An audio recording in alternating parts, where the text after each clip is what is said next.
With the pandemic happening in 2020, the learning environment has drastically changed. With the rise of popularity of online learning, one can help but ask, can online school actually replace traditional school? In the latest episode of our podcast, we interviewed a high school student and asked her thoughts about this. There are two aspects to the school. There's the learning aspect and the socializing aspect. Depending on which we're talking about, she has different answers for us. Welcome to our channel, How Real Life Works, where we teach all things that the school doesn't teach you.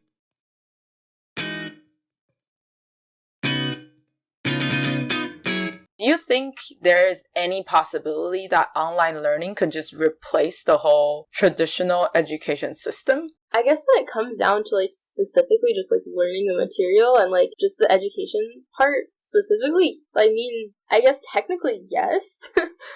That's how it was at the end of last year, and yeah. It was we all finished whatever grade you were in, we all passed, and so I was definitely thinking about that too, because there's so many things not just besides school. For example, I used to go last year every week I'd go to do math tutor, and I'd go to a specific place to do the math tutoring, but then when this all hit, I just ended up doing FaceTimes with my math tutor instead, and I'm okay, wow, this is just so much more efficient. I can it saves everyone more time, and the quality of the education, the quality of what I'm getting isn't going down at all. Right. So I think there's definitely some things that are actually I think better because of this, but specifically school, I don't think it could fully replace it, because I guess you said minus the social interactions though, right? Well, no, not in this case, because school is more than just learning in a way, right? Well, I was gonna say minus just the learning, I don't think it could really fully replace it, or I don't think it should,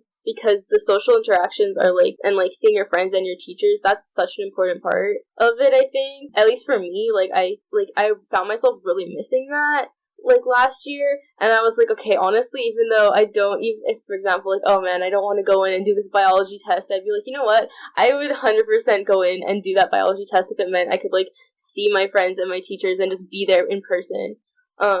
So yeah. Yeah.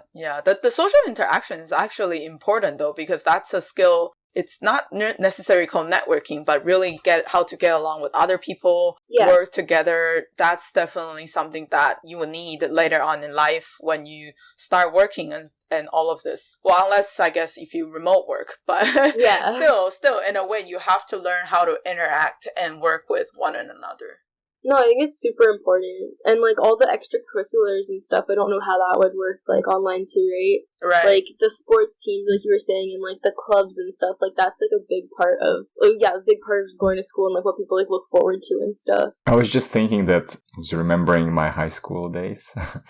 and I think that when you guys are talking about missing the social aspect, I think when I was finishing high school, I would have probably welcomed COVID at that time, so that I don't have to go to the school and I don't have to see anyone. Because I was very, very isolated. I was very introverted at that time. And just going to the school to have all the classes which were not even interesting to me was a huge waste of time for me. So when you brought up the efficiency, I can definitely see that. And also, for example, when it comes to our lives, adult lives, one of the things that people do right now is that they don't have to commute to work. Yes. And a lot of people save a lot of time by that. Yeah, I can relate to that too, because, oh yeah, true. Well, that as well, because some days of the week I get a ride to school, but the majority of the time I just bus, and a bus pass for a monthly bus pass is pretty decent, but it's still expensive, and also you gotta make sure you wake up in time so you don't miss the bus, and wait at the right time and all that. So I think there was a huge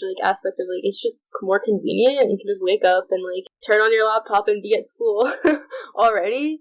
Back to what you said, Andre, about the whole thing about how you would welcome kind of having online school when you were in high school. I related to that as well, because at the beginning of when COVID started and it was schools online, I was kind of just yes, extra long spring break, and I'm also kind of introverted as well, so I was kind of yay, I can just chill at home and not have to see people.